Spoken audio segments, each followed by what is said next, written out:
ज्यांना असं वाटतं भूत प्रेत बाधा असं काहीच नाहीये, तर त्यांनी या गाणगापूरच्या मंदिरात नक्कीच यायला पाहिजे. तर नमस्कार मित्रांनो, मी मयुरी आणि माझ्या यूट्यूब चॅनलवरती परत एकदा तुमचं स्वागत आहे. तर आज खूप दिवसानंतर गाणगापूरला येण्याचा योग आला होता आणि गाणगापूर हे एक पवित्र तीर्थक्षेत्र आहे. तर मी तुम्हाला हे पूर्ण मंदिर दाखवणार आहे, त्यामुळे व्हिडिओ शेवटपर्यंत नक्की बघा आणि चॅनलवरती नवीन असाल तर चॅनलला सबस्क्राईब नक्की करा.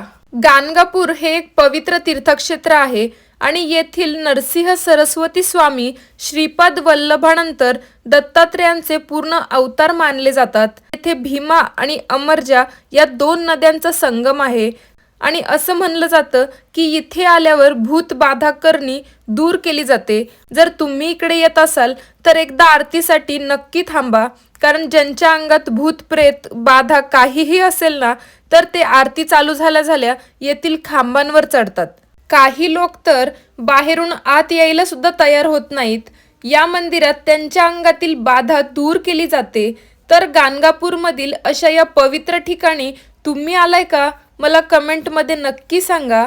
आणि इथे असं म्हणतात की दुपारी 12 वाजता नरसिंह सरस्वतींचा येथे वावर असतो. दुपारी 12 नंतर नरसिंह सरस्वती महाराज मादुकरी भिक्षा घेण्यासाठी जायचे आणि जे मिळेल तेच खायचे.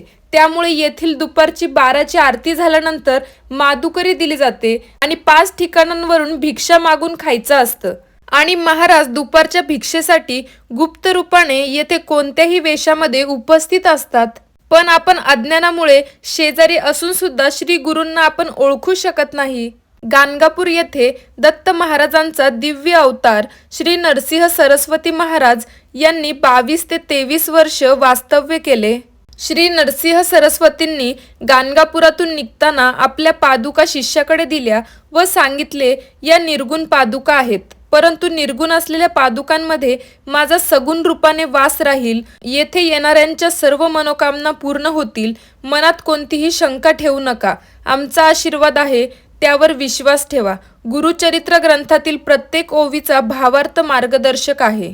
प्रत्यक्ष देव गाणगापुरात आहेत, म्हणून येथे आलेल्या भक्तांना संकटातून तारण्याचे कार्य गेली अनेक वर्षे दत्त महाराज करीत आहेत. येथे देव आहेत व येथेच थांबले आहेत. कोणीही येऊन श्रद्धेने कृपाशीर्वाद प्राप्त करून घ्या, असा महाराजांचा संदेश आहे. त्यामुळे नामस्मरणात तल्लीन झाल्यावर व विश्वास ठेवला तर देव दर्शन देतातच. आणि तुम्हाला व्हिडिओ कसा वाटला मला कमेंट करून सांगायला विसरू नका. असेच नवनवीन माहितीपूर्ण व्हिडिओ बघण्यासाठी चॅनलला सबस्क्राईब नक्की करा.